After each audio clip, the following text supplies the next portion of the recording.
Hey everyone, we are back with the League Matchup Showcase, and today is almost an extra special episode because we've struggled a fair bit with this matchup, just trying to figure out what is going on here. How are you doing, Vexer? Hey, hello, man. Doing great. Welcome, everyone. And yeah, that is true. I mean, for sure, this is the one that we had to work the hardest to figure out. It's one of the most complex matchups that I've seen in the whole game overall. And yeah, so it's going to be an interesting match today. Yeah, so if you are here for live content and you want to watch that first, check the previous video or the video description, and that will be a link to the games that we played live. And so here I am. I'm gonna pull them up here for review, but we're actually gonna do something special here. We're not gonna go these first two games that we played, for reasons I won't spoil right now. We didn't feel like we're totally indicative of the matchup, so we ended up playing some extra games afterwards. So these first few games, we're actually just gonna let play and talk about briefly, and then we're gonna go into more detail about our decisions for the later games that we felt we did a bit of a better job on. Yeah, and the reason for that was that, well, just when we started, we were not sure really what we were going to be doing, like what was the strategy that was going to work out or not. So, well, we were going to be trying different ones because, like, the Sand Goblins are a very particular faction that it's very versatile. Like, they can play defensive hit and run type of game, or they can also play this like super aggressive, like Mad Max, like crazy Bato Loco thing, in which they're just throwing everything at you and burning hot and flying. So you can play them for different ways, right? So in this matchup, but we were not really sure like what was going to work out or not.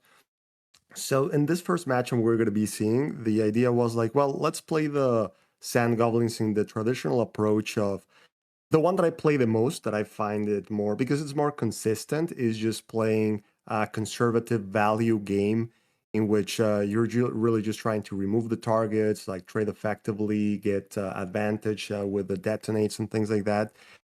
Because it's just more consistent, right? Like the super aggro one, because of all the burn hot and the mortars and all that stuff. Sometimes you end up like milling your thrust, right? Which is like a key thing to have, or you end up milling like stilts, or that guy, right? So Yeah. it's tough. Like when that happens, you feel like, oh, that's the key card that I needed. So that's the one that I usually default to, unless I know it's a matchup in which I need to be very aggressive because they're just going to be staying all the way back and they have a good range game. So let's see what happens when the Sand Goblins attempt this.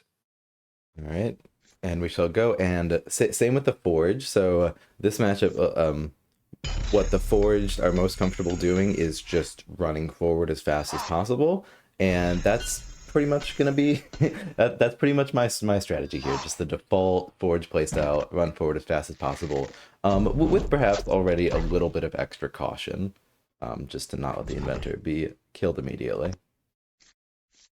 Exactly. Yeah, most of the time that's the approach that the Forge is going to be following. Like they like to just overwhelm the opponent's faction, and they just go hard at it, right? Like they have enough structures to try to like protect at least the front.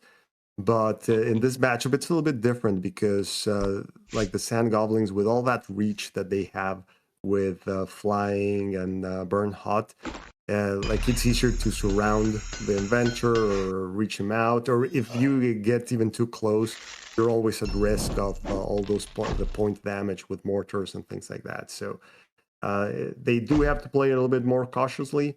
In this one, I guess that we saw a little bit of that. There was a little bit of that. So as you can see here, like a rider was sent out to try to like slow them down a bit. Like that's one of the things you always try to do against the inventor. Like try to slow them out. But well, every time you're burning hot or just sending those riders, like they don't deal a lot of damage. That's one of the issues there. And the um, the forge can just chew through them really easily. They can hit really hard. So it's hard to really like that you're not gonna be coming on top on the like value, like getting enough. more resources that it takes. I'll pause you real quick for a second here, just to showcase this magcog that I had the upgrade on. It's dead now, so that'll show you something. Magcogs are normally just a highlight of this matchup of Forged. You like want to play like all of them. They're super good. On this matchup, you put an upgrade on them. It's pretty easy for Sand Goblins to get to them. So that was the ton of value I just lost. So something I'm starting to learn already. Magcogs maybe not as good as they usually are here. But sorry, continue. Exactly. Yeah, that's true, and that was a good showcase of that, right? Like the fact that even just like the paying one magic just for a 2/2, that then they can, it's not that hard for them to reach. It doesn't really feel that great, especially if you try to do the, like, so in here you were trying to do that play with the modular, in which you're moving the gate with the mass support of the Macog, which is, it's like a great approach. You can either do it on the gate or on the Macog. But yeah, like it's too risky, like too much resources, especially with how good the modular upgrade is. I would have much rather. I could have done the same thing, just putting the modular on the gate. I would have much rather done that. It's not like they're gonna kill that gate in one hit.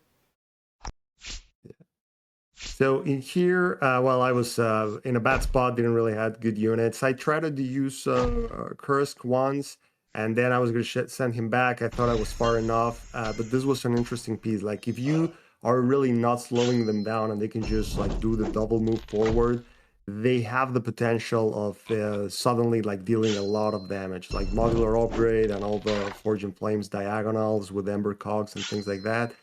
So we quickly realized, like, we noticed the pattern, not only on this one, but trying to use Krusk in this matchup was much harder. Like, usually you can use him, right? And just try to put it, like, from safety and all that stuff.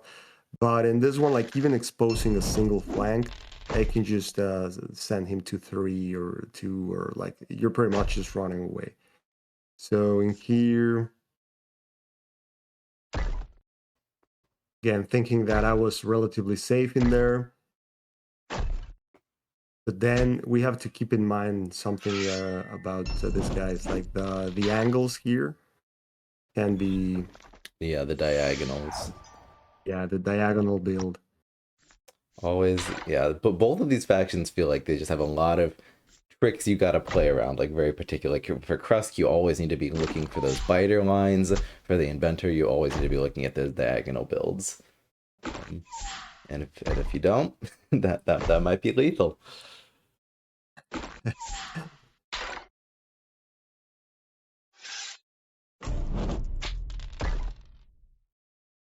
So this is interesting, because in most matchups, like being in that position behind that 10 gate, like a fresh 10 gate, feels like you usually think that you're safe. But yeah, like not in this matchup. Like if they get that close, if they if you don't stop them before and just slow their movement, like they just blow you apart really easily, right? It's easy for them to just overwhelm you. So it was clear, like just playing the traditional, like, hey, I'm just gonna try to avoid you, doesn't really work well if the inventory is able to just move forward in that manner. Yeah. Yeah, so we learned it's not great to sit back as Sand Goblins. Also, if you expose Krusk, be prepared to take the pain. Exactly. Yeah. So pretty much the rule we notice, and you'll see in some of the other games, is Kursk, unless you have both thrusts and you have like a fair amount of distance, most of the time you won't really be able to rely on him that much. So let's take a look at another one. Yes. And I'll press play on this one. So this is the second one you played, me as the Sand Goblins. And I think we have pretty similar ideas. I think this game is pretty similar to the first one, where Inventor is just going to try to run forward as fast as possible, and Krusk is going to try to stop him. So let's see how that goes. Yes. And in this one, well, I was following, usually you can either go through the middle or you can go through like your left side, right? So in this time, because the Sand Goblins were on the right side, I thought like, hey, because of all the flying and the burn hot, let's try going through the side. Like that's something that you usually do against many factions. Like you can just take the side and just rush them through that. So, and I was just going to try to do the usual Forge strategy of just going as fast as I can, right? Just try to get there as fast as I can.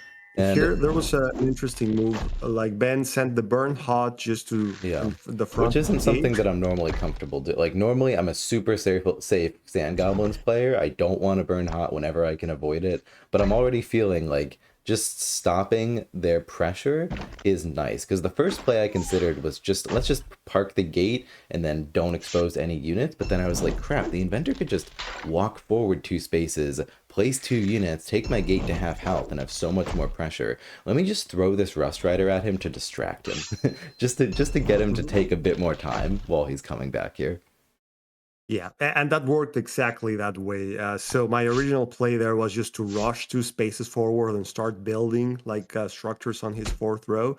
But the fact that that rider was behind me as the inventor, like I was like, hey, I cannot really just leave the like this guy alive behind me, right? Like you don't want to be taking any unnecessary damage. And well, I didn't even have enough structures or not sure. Like I didn't cover one side. We noticed like usually if you think like, well, it's only one flank, like I can take a couple hits, I'm at full life, then we quickly notice that in this matchup, really, you don't want to be giving away any single hit point. Like it's Yeah. just so close all the time, and they have Even so letting much one bullshit. biter in can just be so much. Because like once you're at 7, that's like you're just like so close to being able to be one-shotted. As the inventor could be one-shotted just by the right Krusk play. So it's Exactly. You scary. were just one more hit away from getting killed because you're gonna get at least 3-4 damage from mortars. Yeah. So yeah, we quickly realized like you cannot really take the luxury of like giving away any free damage. Meaning like you leave a flank open saying like, well, okay, if they have this thing, like I could just take one hit. Especially because many times the biter, they're gonna hit you for not two but three if they do a play with a wrench or something like that. So it's not only two, many times can be even more. So in here afterwards, he took the center with a big gate. I was not able to bring it down in health, so it was still like kind of like blocking away without it being easy for me to bring it down. And I kind of like quickly fall into the trap of getting trapped. Right, I wasn't able to move forward. He put some big units in front, like all the gates used in a way to kind of make it hard to move. And I was trying the Mad Cogs because I was just gonna try to play the usual game for the Forging, which the Mad Cogs are pretty solid. Like you play 3, 4 of them, sometimes even all of them. But I quickly realized that they were a liability, that they were easy to take down. Like you don't want to be trading your Maka for a biter, right? Like you're paying 1 magic for it. And once those gates that are stopping you are around and there are units, you have to, like you're gonna be hitting the gates because you want to kill the units first. And then all those summoning spots are really threatening you on the back. So that we realized, like, you know what, going through the side, it usually doesn't turn out well. Like it's easy to get trapped for them to trap you this way. So it's probably not the best approach. Even though in this one I wasn't gonna like just try to go into recklessly. Like, well, I pretty much got stuck there because he plays the units and the gates and everything in such a way that I couldn't really have a sustainable offensive. And yeah, at this point, like once you're at 3 with one of those gates there and the mortars, like even if you retreat, uh, you can't really avoid the last damage. Like those mortars are just gonna get you. Yeah. And Like in that this and one, that's not even talking about how the inventor a lot of times retreating just isn't an option. Like even if you could get away safely, like playing an econ game from the back against the Sand Goblins who can just chip away with you with their turrets, like it's just not a viable strategy. exactly. Yeah, like even if you manage to survive, like we'll see that afterwards. Like what happens is that you will just lose the game because at that point you're playing where Sand Goblins like to be and where they're really powerful. So Yeah. and at the end of the day, that mortar will find its way, right? Like in here, I try to do like, well, the only thing I can do is just to get myself out of range is that. I was But then impressed they with have the play that space. you found that. Even that to defend yourself from biters with how many lines I had. Yeah, yeah, but as you say, like even if I had survived the mortar there, then like the units by themselves wouldn't have been able. Even though the econ, like in cards, looking at cards, like it was heavily leaning to the forge in this one. It was probably like they were not going to be able to do it with their like heavy mobile units having to go forward, and then Kursk would have been able to be shooting them and getting coverage with a 10 gate. So the thing that makes the mega gate not really work in the same way is the threat of the inventor rushing at you and doing planting those diagonals. Yeah. Without the inventor, then like the Sand Goblins are able to just do that game of mobility, which they would devastate the forge there. So we saw that the traditional forge approach, it's hard to do, especially if you go through the scythes. Like it's much easier to get stuck. At least the goblins do have ways. Like the 2/5s are really good at trying to clog the scythes. The mega gate can give you some breathing room there if they don't bring it down in health quick. Yeah. Yeah, so the lessons there, don't expose yourself even for a second if you can avoid it. Just that here, let me even flash to the turn. Like you would think um yeah, this no. Yeah, so Even so so before so like this was the turn. Well, this is the turn that you got even to hit. turn back, like I was allowing myself to be exposed to a rider there, right? Like if you A had a rider, yeah, rider, you yes. would, oh actually no, you had one I had one magic now, magic. so it Okay. was, Yeah. yeah. But the next turn, yeah, it was like getting exposed to a Yeah. biter. Exposed down this lane, and then also it's like sand goblins can have bursting down a 3 health workshop and a 1 health unit is kind of easy with mortar. So it turns out that this position, which looks relatively safe against most factions, is not safe at all.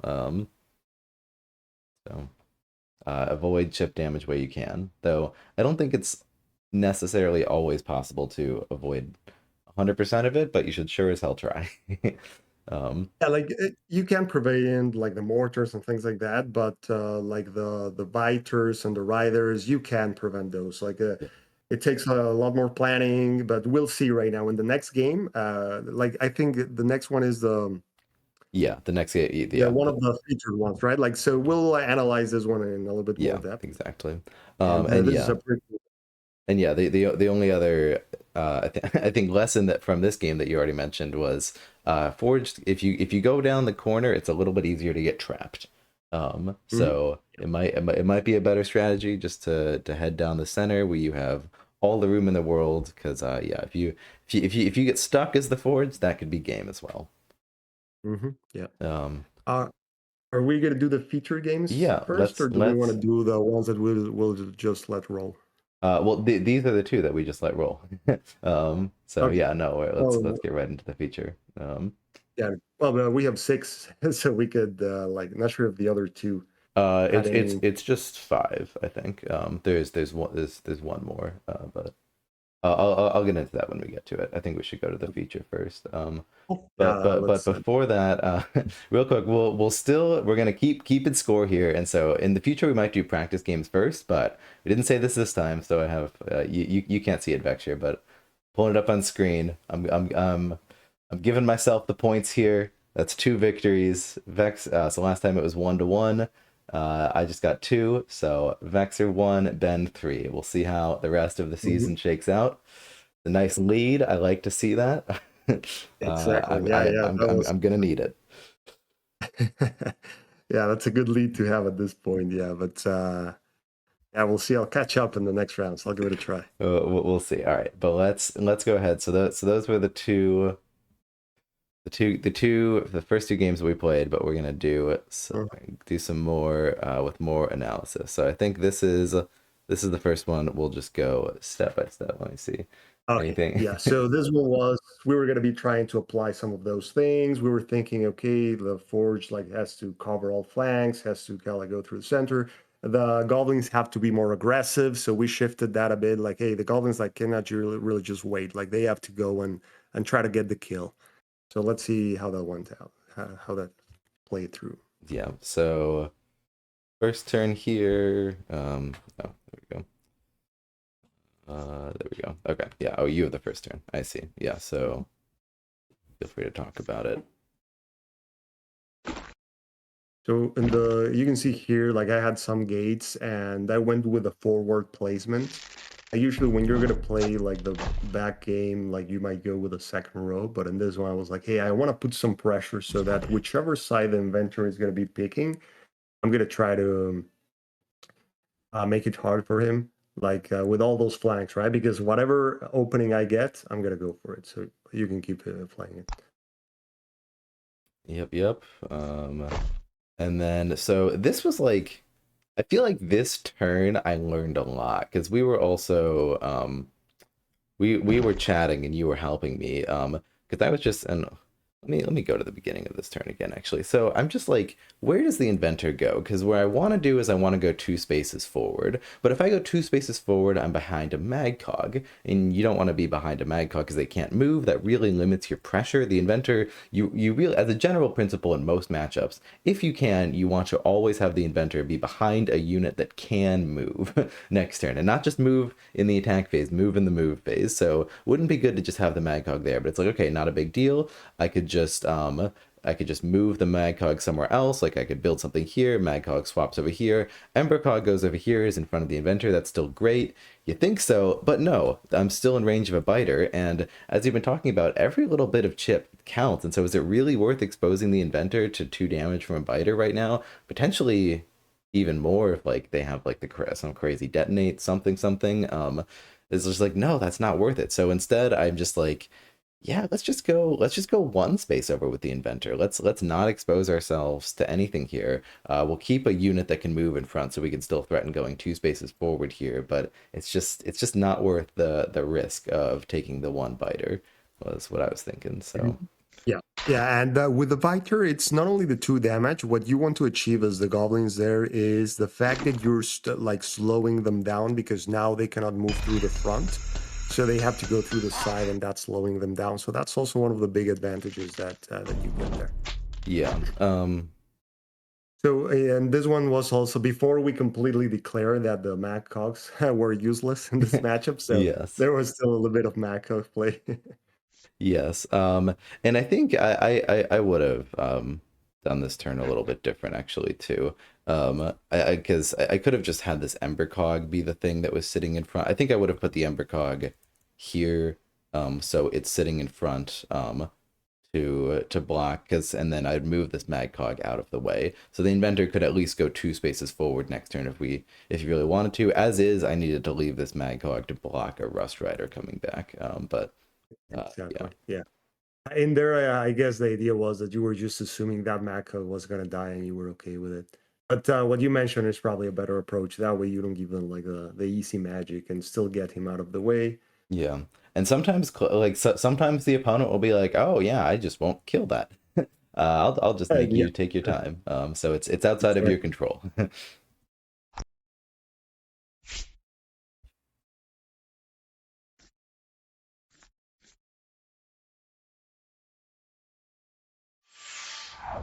You're getting the upgrade, that's good. It's always tough as Krusk to play when you don't draw the upgrades immediately. Yeah.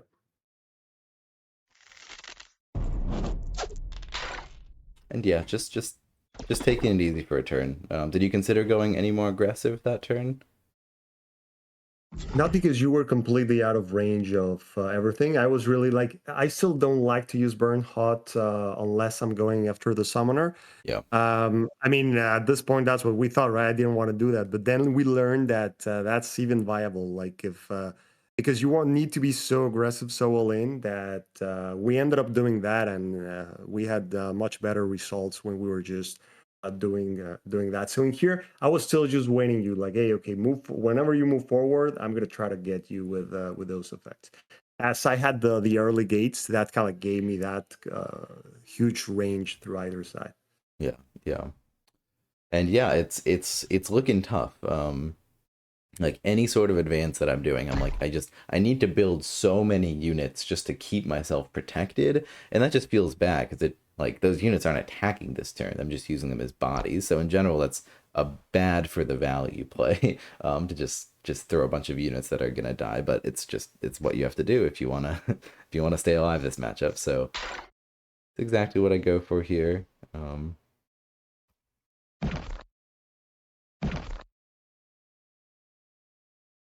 Just yep, safe from biters, safe from riders. I like it, and I'm inching forward this 10 health gate because yeah, we're not running forward, we're sort of moving forward kind of slowly, and so there's actually time to just turn by turn inch forward this modular gate step by step. And that's a pretty good that's a pretty good tool to just have protecting one side of the inventor, if you can get it there. So I'm liking that. Yeah, it made a big difference, that big gate. Like, you really want to make sure that that initial Mac cog allows you, like, you use it. If you have the modular upgrade, use it just to get that gate to the middle of the field. Because we'll see in this game, like, it made a huge impact as a big shield around you and your units in the midfield. So one of the things to keep in mind here is that you always need to plant a unit that has heavy mobile in front of you, right? Never do a sentry cog or something that it just can't really move, because yeah, the opponent can't simply ignore it and just let you be stuck there. Like, they'll be okay with that, because the main threat is that double movement forward from the inventor, which really limits what you can do. Yeah, absolutely. And all right, let's take a look at.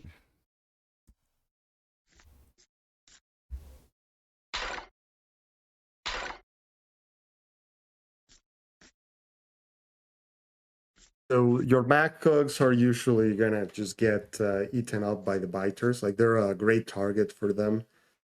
So this one at least kind of already did his job. Like, he brought the gate to the middle of the board. Yeah.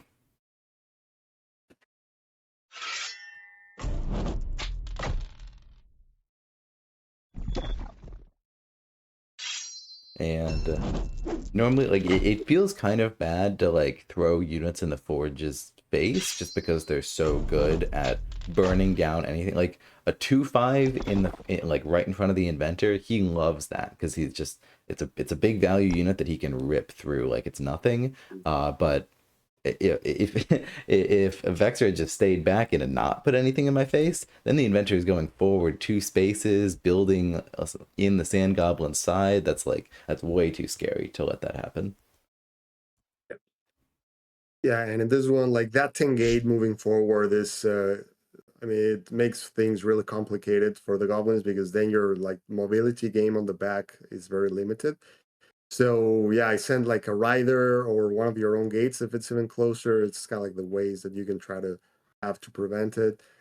Um, Other than that, at this point, I just started sending those riders, right? Even like that one had to burn hot just to get in front of the Ember Cock to try to slow them down.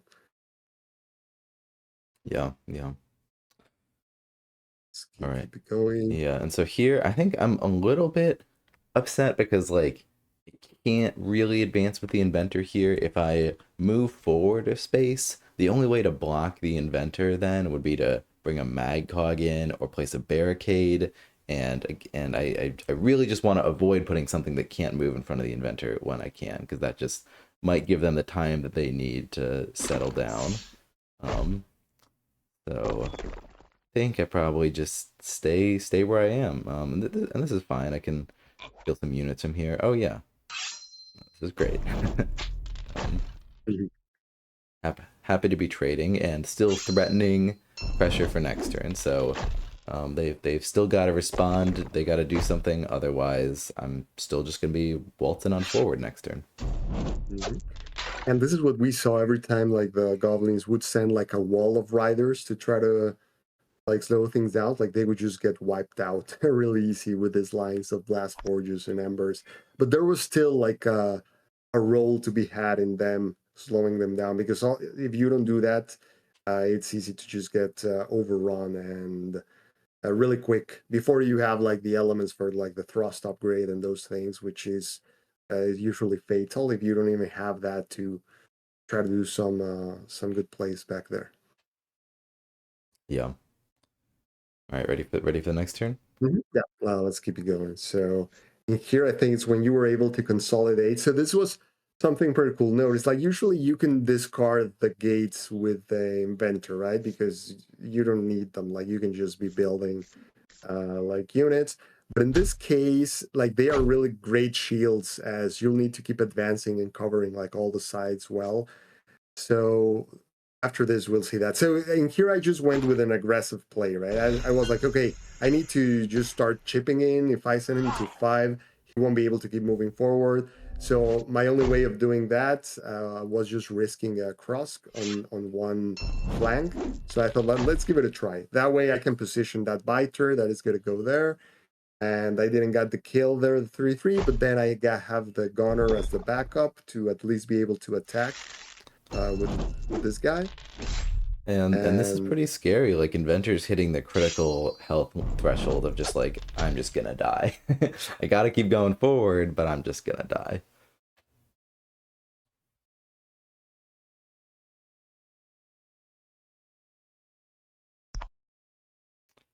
All right, and then my turn. Yeah, so I got lucky. I top decked all 5 of these cards. And yeah, actually, let's go back one move because like here, like this is just not a great position. Like I really don't have a choice here. Like I can't retreat. There's a biter there. Even if that biter wasn't there, it still wouldn't be a great play to retreat just because like what, I'll just give them more time to draw more upgrades and ping at me. Like retreat is not an option. Like even if the odds are against you, I feel like you still just want to go forward with the inventor, and I happen to have just enough cards that I can kind of cover my ass here. Let's see how I do it. yeah, and this play, like if they haven't played any modular, like you can be sure that they're gonna have one by this point in the game. In this case, there was one around, but in between that and the workshops really shine in this matchup. We noticed that modular upgrade, like they are. I mean, they're usually good, but in this matchup, they really shine even more. And then those gates covering the flanks, so you get like full protection here on the sides. Like the back is too Yeah. far. Like they cannot even reach you there. Also because you have the tunnel of the sentry cog and the gate. The retreat is not blocked. So this is just an amazing position here for Yeah. the Forge. And I considered having this Ember Cog move backwards to kill this biter because every health on the inventor matters, but I was like, no, just this, whatever, I'll take one more damage. This forward threat of this Ember Cog is worth it. Just Yeah, and it one more body was we like need to deal with.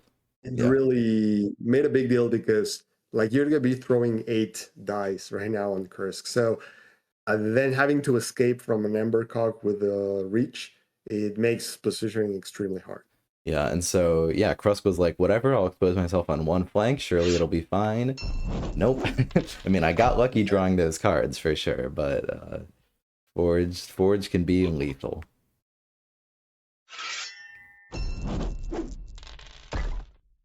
And boom, now Krusk is in range of just any one slip up is gonna be the end.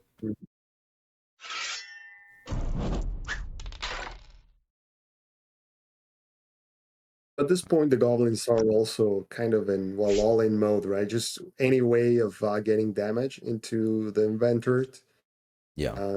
You're gonna go for that. And well, the blast forge is like with the modular. It's a priority target. It's just extremely, just brutal, right? Like that thing, the double attack on the same flank with a workshop. So let's see what I did here.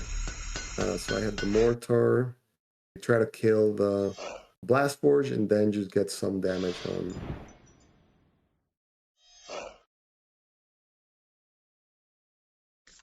I had to do some weird positioning there just to cover the Ember Cog, and then I couldn't really move the Mega Gate afterwards because now the Ember Cog would be able to hit me. Yeah.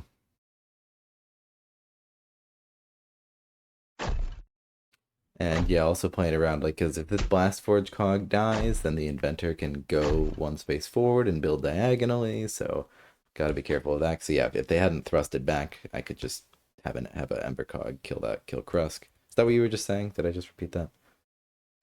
No, but that's yeah, that's right. That's what we were thinking at that point. Like Yeah. I just had to send him back because they have a lot of reach, many sides, and then here, like yeah, he didn't got the kill there, so was gonna Pretty get nice. like one more big shot there.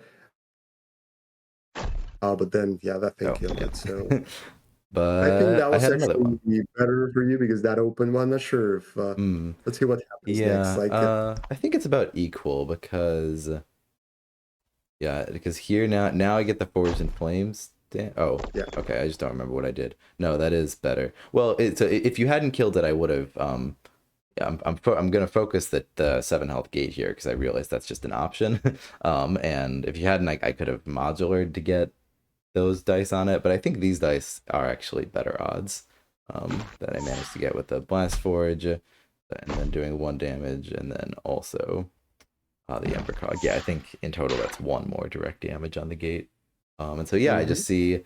I feel like I'm in all in mode. Like I'm sitting here and we're chatting about this game, and I'm like, I really want to retreat with the inventor because this is like such a bad like I'm just gonna get mortared to death. But I'm just like, if I retreat, I just think I lose. I don't think I think that option is worse. And then I was like, hold on, maybe I could take down this gate. Okay, so that's but like this is sort of like a Hail Mary. Like we're both just in all in mode, whatever can possibly work here. Yeah.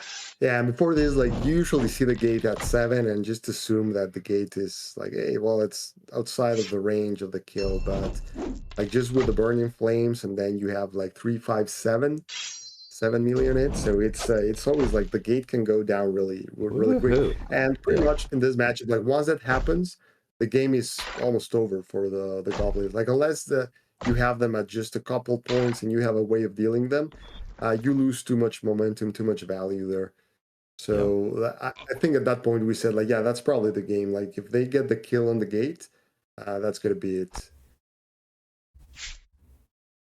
And yeah, I think at this point we just said like, well, let's just see if they can do something. But I didn't really had anything in hand to make it feasible to get back into the game after losing the mega gate. As you had like a massive fortress, right? That was one of the main reasons. Like the I probably didn't had a mortar left, which was going to be one of the main means of reaching you there. And we'll see what happens here afterwards. Yeah. But Inventors at 4, that's scary. And now you get 5 magic. So 5 magic is Silt's magic. It feels like in this matchup, Silt's really shines. And on the other hand, the other champs, I feel like you see like a lot less than you'd expect. Silt's just like being able to get that assassination, that threat, because like it's very hard for the inventor to ever be in a position where Silt's can't get a free hit in, and that's that's 3 dice on the inventor, Yeah, which and can. that's right. Actually, that's what I had in my hand. That was what I was thinking. Like, well, the last out for the goblins in here could be going for Silts, and I had the other mortar. I just checked in my hand. So yeah, that was kind of like the play that I was thinking about. Like reaching you on the side, whatever you put on there, and then just going for the 3-4-3 for the win. But while we were like just thinking this, I totally forgot that Kursk was completely exposed there. Like on the side, like the Mac could get that workshop position and kill whatever you have there, another range unit, etc. Like that's one of the things playing against the Forge that it's unless you're familiar with them or take a bit of time to plan things out, they have a ton of tricks that give them great reach to deal those final points of damage. So it becomes really hard to plan around that. Yep, yep. And so yeah, let's see what I get here. Yeah, I'm still. I don't think, and I'll say, I mean, we've been saying this looks pretty bad. Let's go back these 2 moves actually before we talk about it.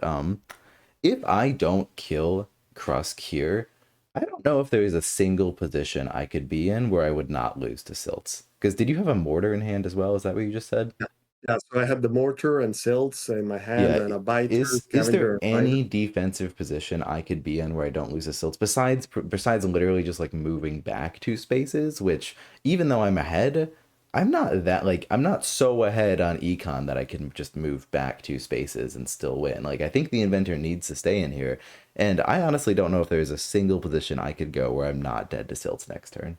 You Yeah, that's true. And even though they lost the Mega Gate, the econ was still heavily going for the goblins. Like I just seeing here, like they still have 10 cards, 7 magic. In my hand, I had Silts and like a Rider, still another Scavenger, a Biter, and there were 5 more cards. I don't remember doesn't allow me to see those. But yeah, that's true. Like if you just retreat here, um, it's probably like game for the goblins. Like they can then just start abusing like silts with like a rider that then protect silts and those things, and they would probably just come back from this. Yeah, and so really, if yeah, so let's Yeah, it's all or nothing here. Because if I yeah, retreat, I'm gonna lose. If I stay here, there's really nothing I can do to prevent the silts play. But I gotta stay here, and I see a shot. I'm gonna go for it. yeah. This was a solid play. Like I didn't like move curse because I didn't even contemplate like this positioning, right? Like the extra workshop, then the ember, like doing the modular to do what you're gonna do. Like this was a very unexpected play. Like unless you're really thinking about all the possibilities. And like check that out, like that ember, like I thought oh well, the side of this guy is covered. No, like the embers always get you, and then like the modular can just get it in any position, and then like just a 4 out of 4 with the extra workshop. Like the workshops add themselves, like the bonus. So that was a nice finish there. Like how the fortress was built, like we thought this was one of like the optimum way of playing the inventor, in which he's not over committing, like going too far into the territory of the goblins, but he's far enough that he's able to just keep the pressure, like getting into that fourth row of the opponent or your fourth row. Like that's kind of as far as I would probably think you want to go, unless you're just going for the final kill. Like you know that you're just going forward because you're just like choking them and removing all the most of their possibilities. But otherwise, like I think this is probably a sweet spot because you also have the chance of going one back, right? Like before you went for the kill here, you always had the possibility of just like taking it one layer back and then just keep building units around the fourth row, but not being super exposed. Yeah, yeah. But no, yeah, and maybe there would have been a play there where I could have played around Thilt and just and only been one spot back. But that's still like even if I just move the inventor back here, like I don't know. I mean, I guess no, this is fine. I mean, like I move the inventor here. I play two cogs in front or something. I mean, at least I'm alive. At least I'm alive, and I can probably keep threatening. But it just doesn't feel great. Like it feels like my units are a little bit stuck. I think you would have won from that position too. I think you could have kept just putting stuff in my face and eventually got the econ without if I'm too afraid to go forward. Yeah, yeah, like it gives me a shot, but like even just staying in that row. Well, the thing was the Silts play, right? Like being at 4, like you're exposed pretty Oh, much. Like you yeah, don't have yeah, I any didn't other even. Yeah. on. Like if you move to the right there, like if you stay there, you're within range of Silts stealing that spot and just hitting you. So Yeah, like yeah, like there's just no way. that's why getting to 4, like it shows you, right? Like I think it was just a couple hits. It was really like just one play, one hit in which I sent the biter to the back and Kursk attacking, and that was it. Everything else was just the mortar damage, like a few points of mortar damage, and then you're within lethal Yeah. with one play. So it shows how even though you had built like a pretty solid fortress here, and you were not super close, like in the other side, and still that happens. Like if the goblins are going taking like a more aggressive posture. Yeah, so that's but yeah, so that showcases as best we can the inventor going up the center and just and that and that working out like Krusk needs to expose himself to needed to expose himself to respond, and then we really threatened to Krusk.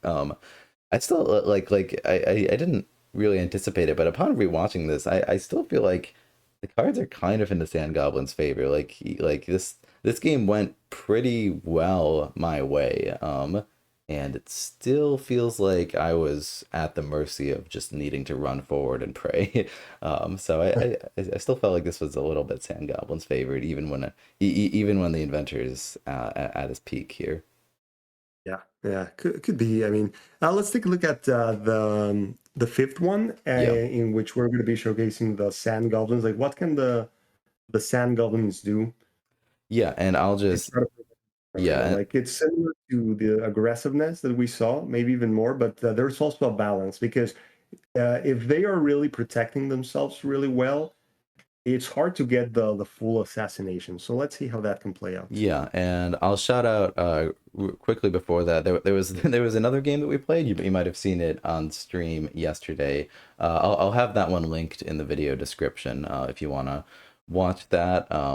We did end up finishing it off stream, but Vexer got a glitch where he saw Krusk in one position, but actually it was not. So I ended up winning that game, but we think mostly just because of that because of that glitch. But the first half of this game was still super interesting, so feel free to check that out. There'll be a link Yeah. in the description to that.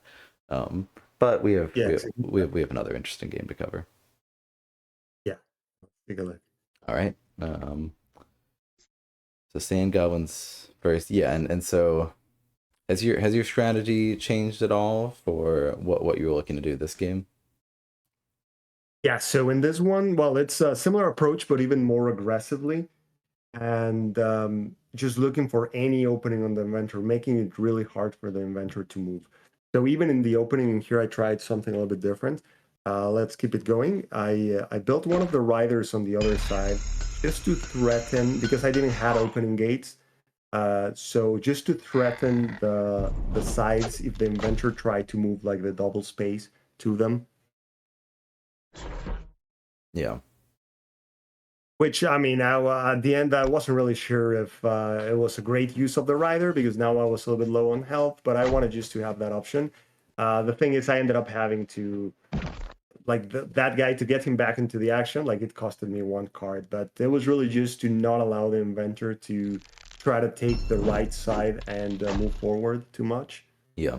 Oh, sorry. I'm Yeah, getting it's ahead of okay. myself So here. that's Yeah. good. So in there, like you're taking like already going to the center of the board, right? So you're and setting up that double move for with the inventor. Yep.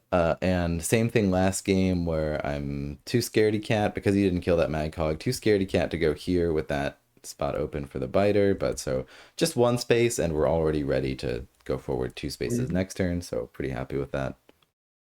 Exactly. That's I think solid. Having getting ready with that position, getting the ember cog where you want it to be, and so that they won't be able to get. Well, it's harder for them to get past that. At least with the riders. So let's see what happened afterwards. And I've noticed like the workshops are pretty high priority targets. Like the type of things they can do with the Ember Cog and the Yeah. Blast Forge, like they can just tear apart your riders too easily. So I Yeah. consider them like a high priority thing, like really important to try to get rid of them.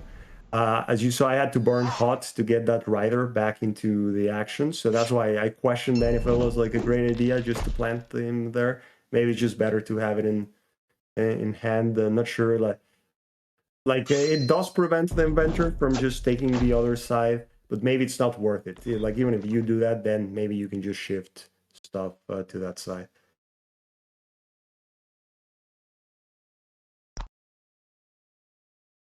Yeah, it's tough to know and tough to know exactly the best positions here. Oh, interesting. I only I think the first play that I considered here, um, I considered, well, okay, maybe let's see if we can figure it out. Only because that one health Ember Cog was not going to be that useful to as a Yeah. blocker, so Well, so because you didn't the want to. first play I considered, I think, was I move this out of the way just to kill it. Inventor goes two spaces forward, and then I build, and then I build, and then I build something over here. It seems great, and I think I even did that play, and then I took it all back because I saw, oh, this biter just Oh, comes and yeah, hits me. exactly. Yeah, So I that was decided, that was. but there is, I don't know, there is a world where you do need to take some risk with the inventor. I don't know. Like there is, if someone said that that play might still be correct to get more pressure, I could believe it. But I'm able to just wipe these units from the back row. I don't know. Like there's an argument for it because and you told me after this game that your goal a lot was for this first set of robots to really be set up in my back row. So like it's just the pressure is on my side to start, and maybe it would have been worth it to because I would have been able to set everything up just one spot further up already. Um, Yeah, I would have been able to that's build true. over here if I had Yeah, just that could be because in yeah here, I was really just trying to get you to build stuff as far back as I could, yeah right? Because that way it gives me the room to then just try to like pull back whenever, because I know those riders are not going to win that battle. They're just going to slow you down. So if that first row of structures is in your third row, like still in your side, then once I retreat and you try to come forward into the fourth rows, then you need to build a whole set of things on your sides and your front, which makes it harder. So that was the goal of what I was trying to do there. So just trying to limit those movements as much as I could, and I was willing to use a mega gate for that. Like I was. Ready to do that. I think I already had a detonate in hand there, so mm-hmm. that gave me a little bit more confidence that even if you go hard at it, but I was not going to try to give you like the sides of it. So that was the goal because I know like you can just blow up in a single turn if that is the case. yeah yeah yeah. Don't want me to just fully occupy the mega gate. Yeah, keep going here, but it is worth considering that I mean every biter that hits the inventor really adds up, but maybe like the risk I was taking of getting hit by one biter was a risk that was worth it in order to set up just a little bit further up. Could have been.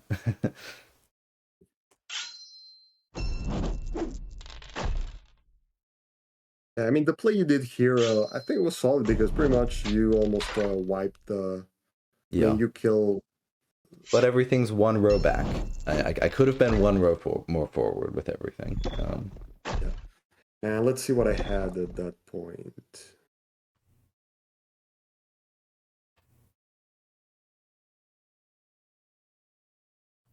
And I discard the barricade, hold the workshop. There's maybe a world where you want to hold the barricade to just protect one side. I'm thinking it's better to protect my side with robots, but robots do cost magic. Yeah, that's true.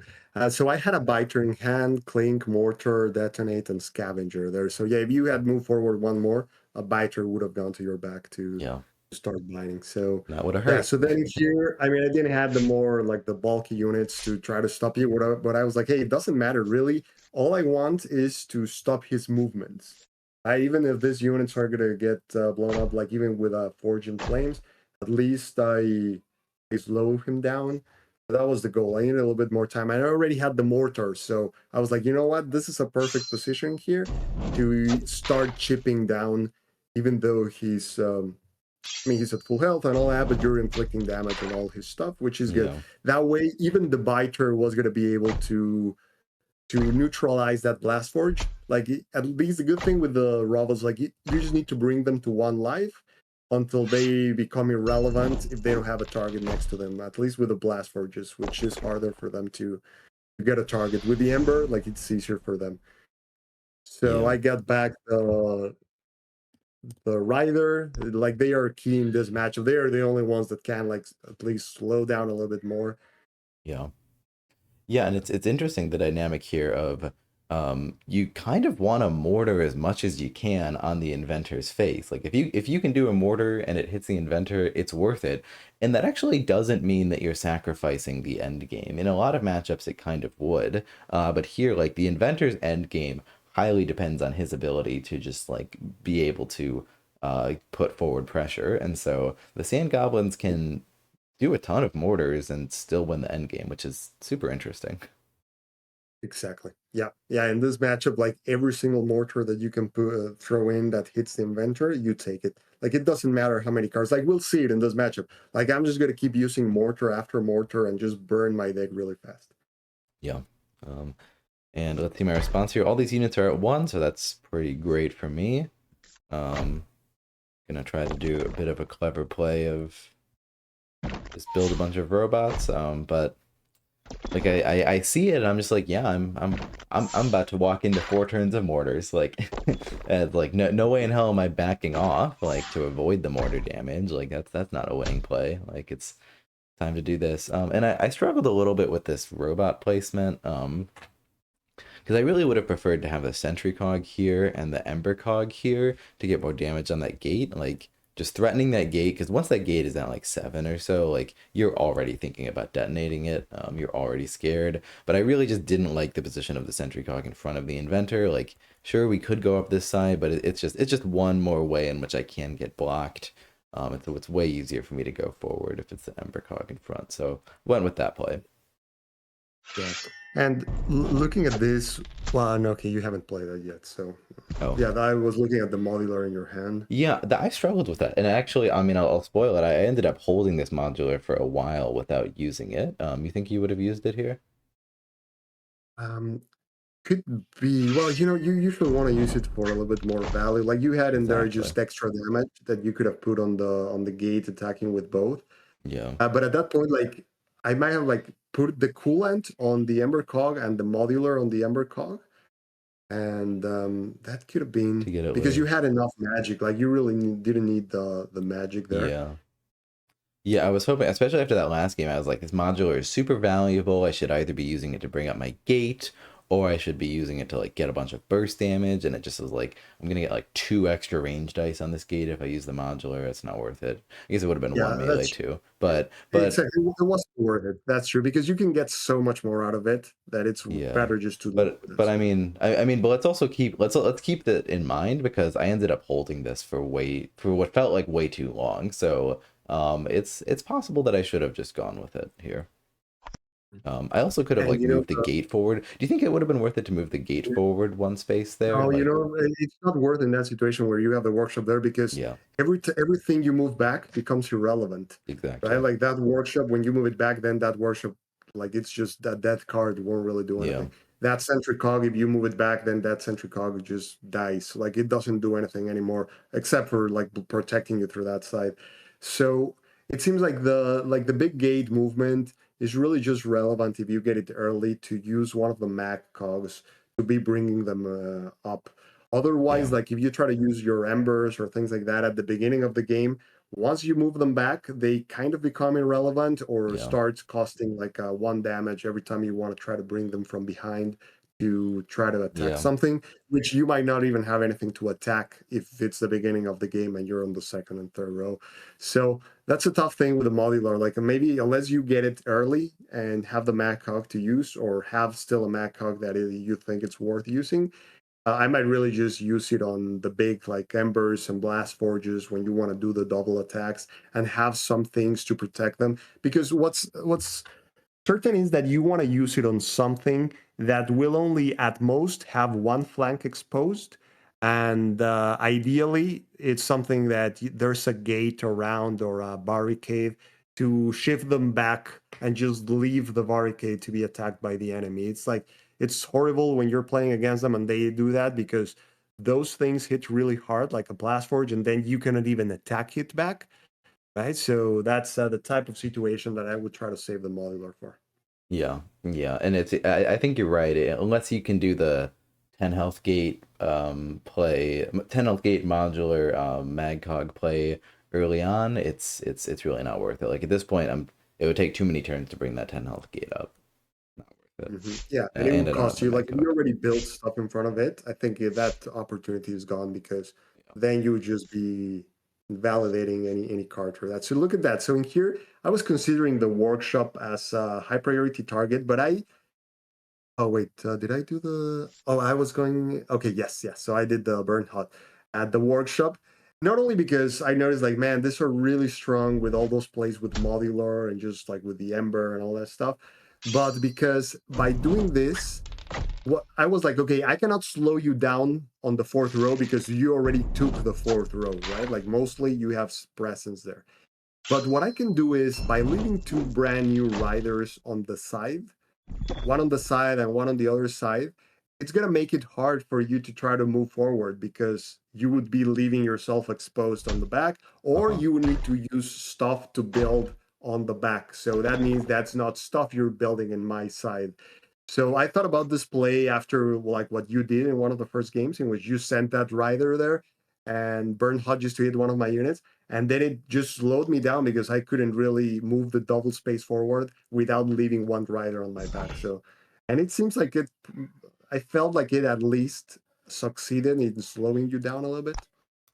Yeah, yeah, so this play is interesting, like what I could have done. Yeah, it definitely made me think twice. Though I don't this rider here, I ended up just like I built a gate over here to just like stop that one, and then this rider I'm like, okay, I gotta kill it. But yeah, honestly, even without the rider, what ended up scaring me away from this gate was like I saw like, okay, I could just move the inventor here and build adjacent to it, but I'm so afraid of that detonate. I'm like even this is at yeah, so this is at 9 health. So I'm not killing it this turn, and I'm really just inviting you to get like a massive 2 damage detonate on all of my units. So that scared me away from doing that.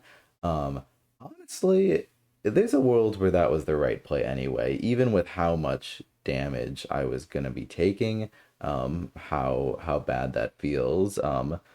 Just getting that forward pressure with the inventor might be where it's at, but I didn't think. Let's see, could I have defended from this Yeah, spot I as think that well? that would have been like yeah, not good for the forge. Like I did Yeah. had the detonate at that point. I actually had both detonates in hand already, and Did you have any extra wrench rats in hand? and not for extra wrench rats. Okay. But the thing there is that if you, I remember now that if you went with a 2 move for ahead, like then you're opening yourself up on the back for the rider, unless you also I build a think I structure could and then build a you have sentry cog either. here and a gate here. It's pretty silly. So I could have defended from it. I Yeah, could have like even that put kind a of like at that modular point on this. you're Yeah. trapping yourself on my side of the field, right? So you're going Yeah. all in a way And I'm that about to if I take go at ahead, least 2 damage from detonate. If you have the biter, that's extra damage. If you have wrench rats, that's extra damage. So like I could be losing so much health right now. But it would, exactly. yeah, And at that point, I had the biter, scavenger, 2 detonates, and a gate. So yeah, it would have been like a pretty rough all in. And actually, I would say it was a death sentence because if you look at my hand, I already went through most of the deck. So I would say like the chances of at least one detonate are pretty big, unless you're hoping that yeah, both of them were milled. But at that point, like you can assume one of them was milled. To both, it's a little bit harder. I would say like you did the right play of not just going all in, yeah, as it would have turned yeah, out not yeah. that good. And part of that was too. I was like the alternative play that I saw still seemed pretty good. Like, um, wow, did I really not move forward with the inventor at all there? I was a scaredy cat. Yeah, so I could have gone forward one space to build like here and here, but then there would have been no way to stop a biter from hitting the inventor. So yeah, I'm playing super cautiously. Which Mhm. which yeah, I mean the inventor can die so quickly. But also the more cautious you are, the less pressure you're putting on. Yes, that's true. Like, yeah, maybe you could have gone one forward. I mean, you would have been exposed in in one of them, but at this point, I mean, with a mortar still in front of you, hitting you, and then like a biter sending you to at least probably six. My guess is this was probably a safer play. So Yeah. But do you think, I mean, yeah, well, we can talk about after the game, like what level of a risk do you need to embrace as the Forge in this matchup? At what point is it right here, to just, I think you made the best play here because look at this. Like I've been burning hot so hard, and I already have like only 9 cards in hand, and 5 of the other ones. You have 14. Well, 14. It's gonna be less, but like it seems that you're far ahead in the econ. Like I have almost nothing on the board. So taking it slow, it's probably the best approach in here. Like you definitely feel like you're winning. Looking at this state, I say like yeah, like right now the Forge is winning. Like why would you just go all in if you're so far ahead? yep, yep. Also of note, I just drew my second modular and I haven't found a spot to use the first modular, so not sure about that. See how that plays out.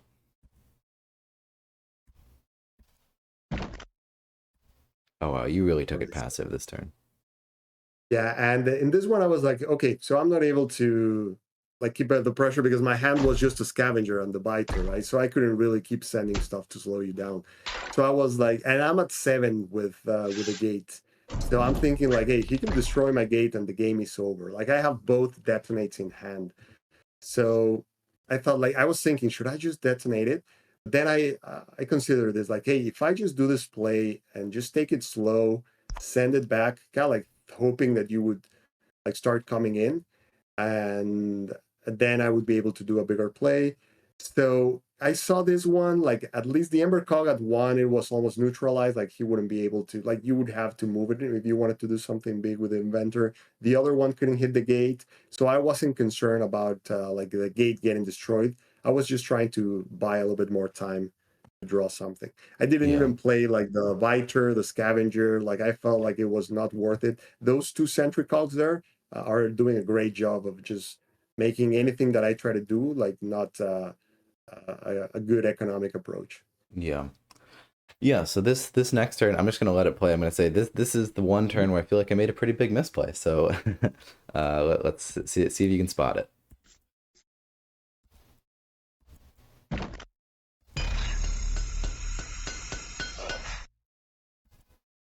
All right, so this is the play I went with. Pretty at this point I'm just like, ugh, these I keep getting mortared so close so soon. I'm gonna be exposed to big mortar damage.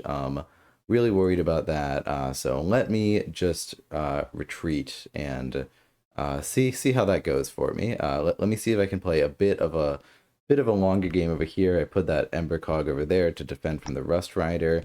And let's go back to let's find the start You of had anything that. else to place there instead of the Yeah, Rust Rider, like let, a gate or something? Because that Rust Rider there wasn't good for the Forge. Like when you put it there, I was like, oh, that's great. the Ember Like Cog. one less Ember Were Cog you to counting my worry Ember about. Cog? Like Because that was actually my last Ember Cog.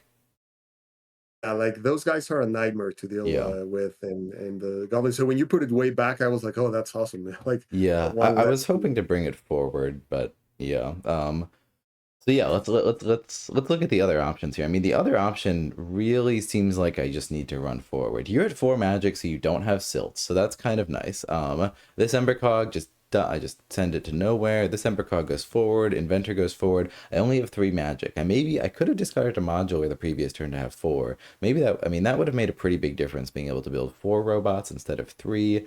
But yeah, my options are really just like build an Ember Cog, build a Magcog over here, because that's the only way to defend from biters. So yeah, so the Inventor goes here, is ended up surrounded by 5 health robot and then 2 3 health robots on the side. That's the like that felt pretty exposed to me. That's the best play I can get. But I guess all right, your time's up to make guesses. I think I should have gone with that play. um, I think that play was my chances were better.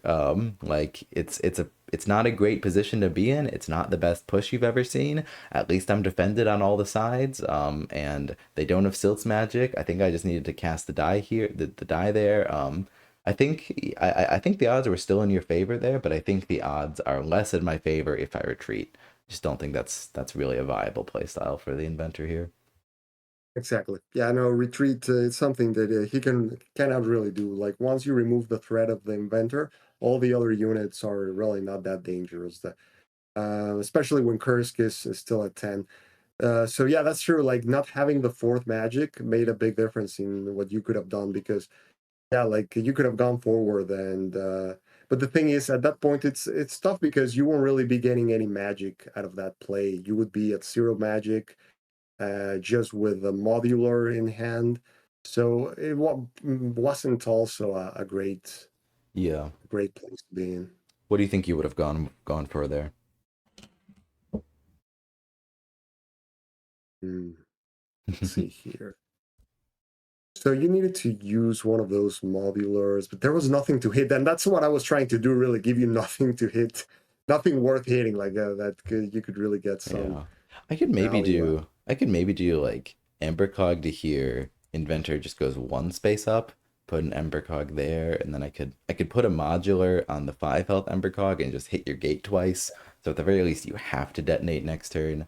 And then Exactly. Yeah, um that was probably for the best because you like the pressure on the big gate makes a difference, and you would have been protected there for the most part. Like, I mean, you're still exposed to a biter on one of the sides, but you have the sentry cog to protect you. So that's one of the great ways that you can use a sentry cog. or when they stay on the back to protect the side of the inventor. If he's one ahead, like if the Viter hits him, only one damage instead of two because he's gonna get killed before the attacks.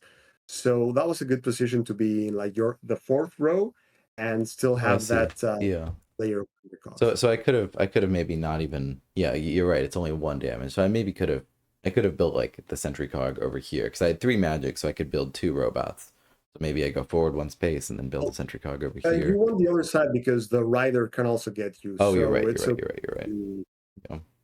even to yeah. Well, it can get you either way really with the other side. But on the other one, you still have the sentry cog that is protecting you already from like biters, so you wouldn't get hit on the other side. Yeah. Though I guess two biters could hit me, but you gotta take some risk. Yeah, it's harder. Two biters at that point. I think I had already used like a few, I so gotcha. I probably just had one or two left. Yeah. Okay, so let's see what happens then. So yeah, Yeah. this kind of like remove that momentum because I remember at this point I was actually just planning everything around the double move forward of the inventor, which is the one that really threatens you uh, heavily. So here, the gate at 5, I was like, I can't really keep waiting on this. I had to use one of the detonates.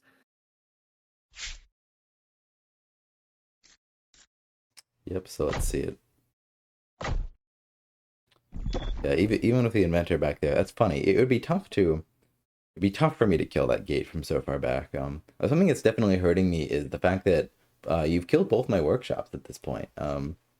Those Mhm. workshops really help you do burst damage. I was hoping I was gonna like get to Helmaw and then be able to recycle the other workshop or something, but then you threw a Rust Rider at it and killed it. Yeah, and in here, like without the support of the inventor being a threat, it gave me the flexibility that the goblins usually have to use a crust, right? Like now the inventor is not in within range of doing anything to him, Yeah. so I could bring him in. At that point, I got the second thrust. I got a bit lucky in the game in which all those born huts they didn't burn neither the thrust nor silts, which are the key cards that you don't want to like see go to the discard pile. And I was able to clear those units and even like got the kill my own biter to not even give you any extra magic because those make a big difference. Like the forge is pretty magic hungry in this matchup. Like it really wants to rely mostly on its two magic units. So Yeah. Yeah.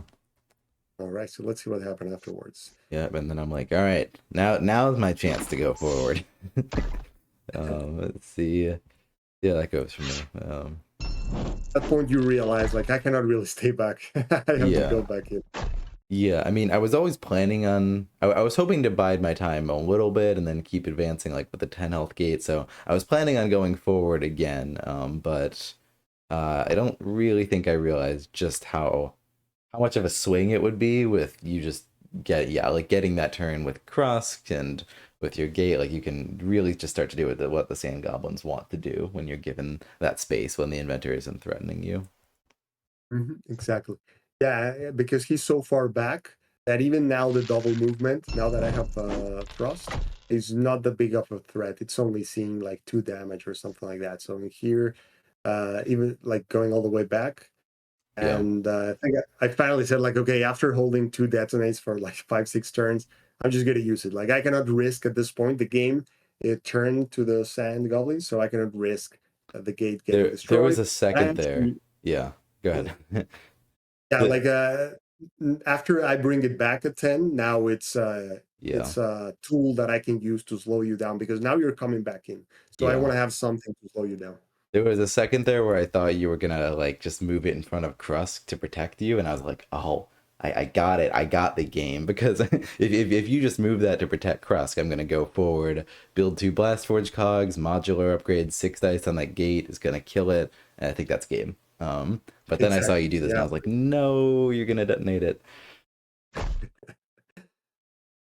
Yeah, like the traditional thing in which you just put it in front and it's pretty far back and you think like, hey, he can only put one attack in. Yeah, it doesn't apply here. Like those modulars are gonna be coming. Yeah, and again, I've seen the writing on the wall. I need to go forward. Oh, I think. Huh. I considered going forward even more, and I didn't because of silts. That's right. Like at this point, I need to be playing around silts. It like I considered going here, but then it just like yeah, it just feels like it'd be too much damage with silts. And you didn't really had anything worth planting there, would be my guess, right? Like if you go forward, like what do you do there? Like just the Magog, or at least in here, I guess, yeah, it's a safer spot for sure. Yeah. Though I'm also at first I was thinking like, oh, I'm gonna have this Magog occupy over here, but then I was like, no, you can thrust forward, grab silts, and then move silts over to here. Silts if silt swaps with the inventor, that's just GG. Silts gets dice, Crust gets dice.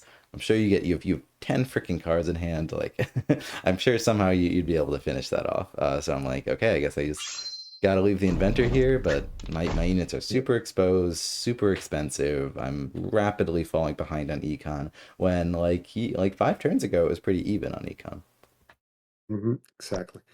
Yeah, it's amazing. Like that detonate just makes it feel like you just get so many more resources. Yeah.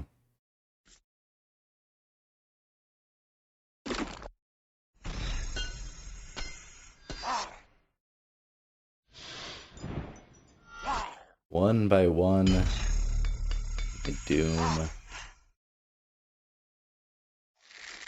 commences.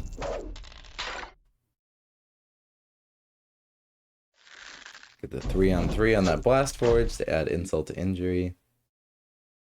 Oh, you didn't even go for the mortar for. Oh no, you're doing that. I see. I see. So this is the part that I totally forgot to put the wrench on. So we just said like, hey, let's just pretend that wrench is not there. Like we'll just get it out of the way. Luckily, it didn't really affect like the play that you were Yeah, gonna do. it didn't change my play to have that wrench right there. But yeah, Vexer meant to equip that wrench right on the gate. But at this point, I'm like this game is there's not much I can do here, and it didn't change my play to just ignore that wrench rat. Yeah, so here you just try to like close the summoning spots, Yeah. trap And first. Like this is it's another spot where I'm like kind of kicking myself because if I had discarded that modular upgrade last turn, I mean, I'm holding the modular because like it's how you win. It's like burst damage. I put one on this gate for some like I thought I was gonna be able to do a slow advance. That didn't happen. But if I had one more magic here, I could put a Magcog in front of Krusk over here and like, hey, there's a world where I win that game. Like now Krusk is like pretty trapped there. You can't get silts out. Like it's just like that's a really awkward spot to be in. There's a world where I win that game, but nope, I don't have don't have any more magic. in that one you would be hoping I don't have Silts, because Silts can just swap Just places swap with with Kursk Crust. to Yeah, now be the one that is yeah, yeah. facing the blast force. Even with that, it's looking pretty poor. But at least there's that's at least better than this, which is pretty much nothing. And yeah, let's just miss all our dice on that gate just for fun at this point.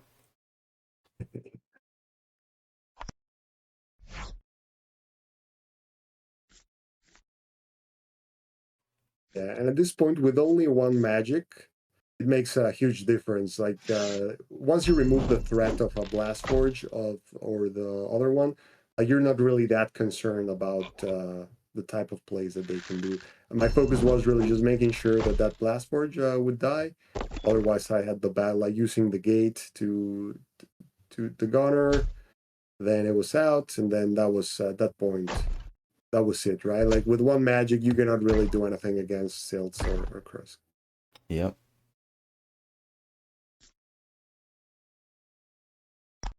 And that, I mean, this it shows you how this deck is built. That even though I burned HUD like many times and used like 5, 6 mortars, like I was still able to do the last shot at this point in the game, right? Like I didn't even got to that point in which you're out of deck to keep using them.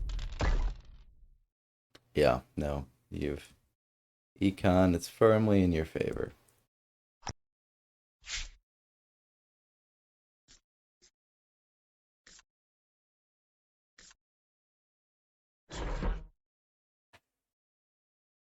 And there I still had the other detonate, but I had the rider, so that gives you really all was necessary, and that's it for the goblins. So you saw like the difference there was being able to slow them down at first, right? That's what made the difference, that allowed them to then be able to play a ranged game, because now you spend a lot of resources to build like those walls of robots, and you use some of those structures that can give you cover afterwards. So when trying to build stuff again, then the main issue was that you didn't have enough magic to be able to now build the whole thing without leaving yourself exposed. Yeah. Yeah, and you playing it like this, it felt pretty tough for the Forge. Felt like I needed needed to be on top of my game, and any slip up was gonna be it. Like any letting in any biter was just gonna really punish me, or like not advancing a little, like just like there were a few times where I was like, maybe I could have just advanced a little bit more and taken a little bit more risk. Like it feels like it feels like maybe like a little bit here and there could have helped, and like but also you got to be playing one of those biters. I don't know, it's just you really if yeah, I think if Sand Goblins plays like this, and I guess you need to draw those early upgrades too, but if Sand Goblins plays like this, I think it's you really got to be on your game to be able to get back there with Forged. But you Mhm. got to get there, so you Yeah. Yeah. go as safe as you can. And that's the part that makes it tough for the goblins there, that they do need their upgrades to be able to slow them down. Like that mega gate going forward with all the riders and the threat of the mortar, the early threat of the mortar, is what allowed this game to take that route. If you don't get those, it's much harder to try to stop them. That's So fair. let's go. Yeah, let's go take a look at the cards on the for each faction. And I mean, this is a very one of the reasons it's a very interesting matchup is that a lot of the things that you usually play that are very good in most matchups, like they are not good in this one, and some that you usually don't rely on or don't use that much, I found them to be really useful on this one. So you want to start with whichever one you want to pick? Sure, let's start with the goblins. All right, so we were seeing Krosk. You cannot rely on him that much, really, until you have both thrusts. It's going to be hard to even get him into the exchanges. A single flank, exposing him in a single flank, that can be the game for you. So having him position him in a way that you have a threat of carrying something is another way in which you can try to slow down the force, because they might not want to take the risk of getting hit for three with a rider or something like that. So even if he's not being that active, just having him position all the way back in a way that he could carry something sometimes can make a difference. The detonate is the usual thing that you will try to use both, ideally with a mega gate, getting some value out of it, but it's okay to use one of them with something like a biter or a rider that went all in with some wrenches. So it's definitely worth it. Like really, you want to add as much damage as you can on the inventor. I mean, if you find situations to repeat that play, like for example, a biter with a single wrench twice and then detonate it, I mean, it might be worth it, really. Think about that. That's 6 damage that you're doing. At that point, like those last four, it's easy to do just with a mortar. So this one, just use them for value as you can, but always look for those opportunities to use the wrenches for the extra damage on the inventor. The champions are not as useful as usual, just because they can be ripped apart so easily by the inventor. I guess there might be some games in which the inventor was not that aggressive, in which like a Sparks with a thrust will be able to do the usual stuff that he does. But I think there it's not going to be that easy. Same thing with Clink. You won't really have the breathing room to get enough value with him, which is what you should try to do, like have him on the back, killing something that went forward. Everything with the Forge is going to be all blended, like all the units together, because it's going to be the inventor just planting them. So even if he kills something, it's probable that they're going to just rip him apart afterwards. As Silts, it's going to be really the assassination technique, right? Like you're gonna want to still use him. He's that good, and the I think main Silt and purpose is Clink gonna. are sisters, by the way. I'm here to correct Oh, you. okay. Yeah. Yes, yes. So the sister, so her. So you want to keep her around, just because it's really easy to get to the inventor once you have her around, even if he has something uh, like keeping him safe. So that's the main use. Like she will probably not survive that long in a game. Like when she's around, if you try to play her early just to trade, there are some situations that if you put her in a position that only one flank is exposed, you can get a couple of those. But ideally, if you do that, just use her with a rider, right? In which the rider is the one that takes the hits, and then you hide her. That's like great value, and that way, that's the only way in which you can like beat the Yeah. inventor units in that like melee battle. Yeah, and so yeah, that's super interesting because like you're normally expecting with the Sand Goblins game, like I'm expecting to play Uncle Sparks at least once, if not Mhm. 2+ times. And Clink I think is the one that I play the least, but like still for four, you can sometimes get some great value with her. But we noticed this game in all of those games we showed, our Uncle Sparks did not get played once, and that's because just sitting Mhm. back and just like having a bit like the normal keep away game of just sitting back with Uncle Sparks and shooting, which like works really well against a ton of factions. You're gonna get ripped to shreds. Does not seem. But Silts on the other hand, I do think it can shine if anything just to just get a free 3 damage on the inventor. That can be all that you need to close out a game or just make him way Mhm. too afraid. Exactly. Yeah, and Sparks simply like 3 range in this matchup is just meaningless most of the time, right? Like you need something that hits harder, more consistently, but to bring down those Ember Cogs and Blast Forges, which are going to be the threat. And you also need something that slows down the inventor. So that's why the melee units, at least, even if they don't like are hit that hard, at least they are slowing the inventor down, which is important here. The events. So this is interesting because they're all good, but Mortar really shines here. Like there are many matchups in which I don't even play the Mortars, or Yeah, at most I play one of them. Like this is a matchup in which you can play both of them if you get a chance, and you're going to be like getting a good output of damage. Like in these games you saw, like it wasn't that I was like just using the card to get one on the inventor or on something else. Most of the time you're hitting at least 3 enemy targets, many times even 4 of them, so that's definitely worth the card. And it's key in this matchup really to get it early with the thrust, which is what allows you to start moving that gate. If you're using it all the way back because you didn't get the thrust, it's going to be tough to be able to hold them out and not get killed.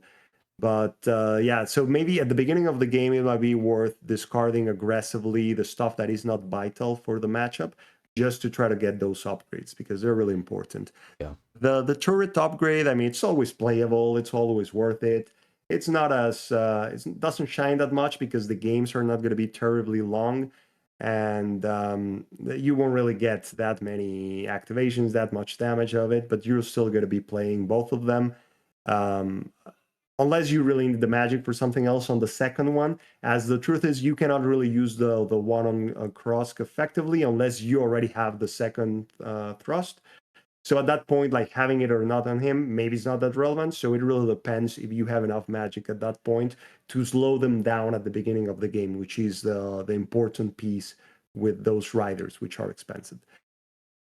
Then the units, this one is also very interesting because the scavenger is the unit that shines the most, right? It's like the best common in this deck, and even in the game, right? Like for 1 magic, this stats and getting a card back is just amazing. So this is what allows this engine of burning stuff to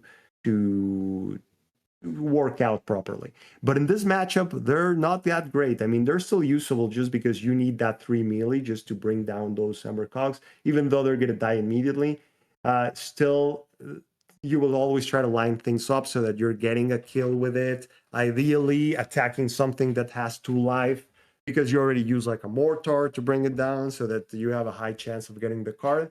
It is still important to get those cards to have more stuff to for the mortar, but it is not vital. Like the games are so fast sometimes, and like defining that momentum at the beginning so important that there might be a few situations that you just need to put it in front of something, even if you don't kill it or don't have the best chances, because you don't have any other units to take that role, and it needs to be done. So it's interesting to have a game in which I don't really care if I play all the scavengers or it's not that much of a priority because you're focusing on the chip damage on the inventor and not so much on the long game, like ending up with more resources, because you know the game is gonna end up before that with you dead or the inventor dead before everyone runs out of cards. Like it's Yeah. likely that's going to be it. So then the riders, I mean, it's not like I mean, they're just a necessity in this matchup. It's the only unit that can withstand like the Forging Flames and still maybe take a hit or two. So you'll need to use them. The threat of Born Hot at the least allows you to slow down the inventor because now he has to cover the flanks. So make sure to position those gates in such a way that you can have that threat around, and you'll be using more than usual. The thing is, in here is as many as you can afford, really. That's going to be the main limitation, getting enough kills on the opponent's side to still be able to play them. The Mhm. the biters also shine just because you're gonna need to do the chip damage in the inventor. Other than that, I would use them for the mag cogs. If your opponent is playing mag cogs and using them to move the big gate or something like that, these guys are great to try to get rid of them, right? Like you don't want that big 10 gate to be moving forward. So you can use them for that. But other than that, unless you don't have any other units, like in the last game in which I just sent it to a blast forge just to try to slow things down and see if I could just, if I get the hit, at least I'm disabling that blast forge on the back.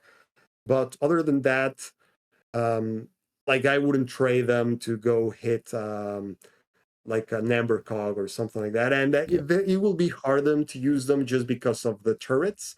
So the turrets pretty much disable one of the damages that they can do. So for a single damage, it's not worth it because you're giving them one magic that they really need to be able to play all the Ramber cogs and all the blast forges. Yeah. So with this one side, I want to make sure that I'm either killing a mag cog or hitting the inventor for me to feel like it's worth it. Otherwise, maybe I prefer the magic, or I prefer just to have it around because I know that I'll be able to use it next turn because the inventory is coming in. Yeah.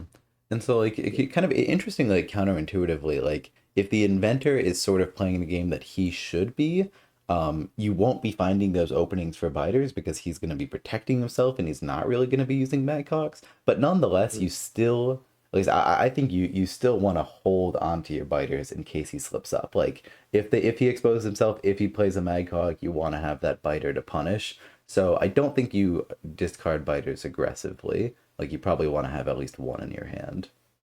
Exactly. Yeah, no, not aggressively. Like as you said, usually you want to have one just in case the opportunity opens. And only like if I maybe have two at one point in my hand, I would discard one to not clog my hand, but still have the other one and waiting for that opportunity. Finally, the ranch rat, like these ones are interesting because they do shine a little bit more because they help you to deal with those turrets.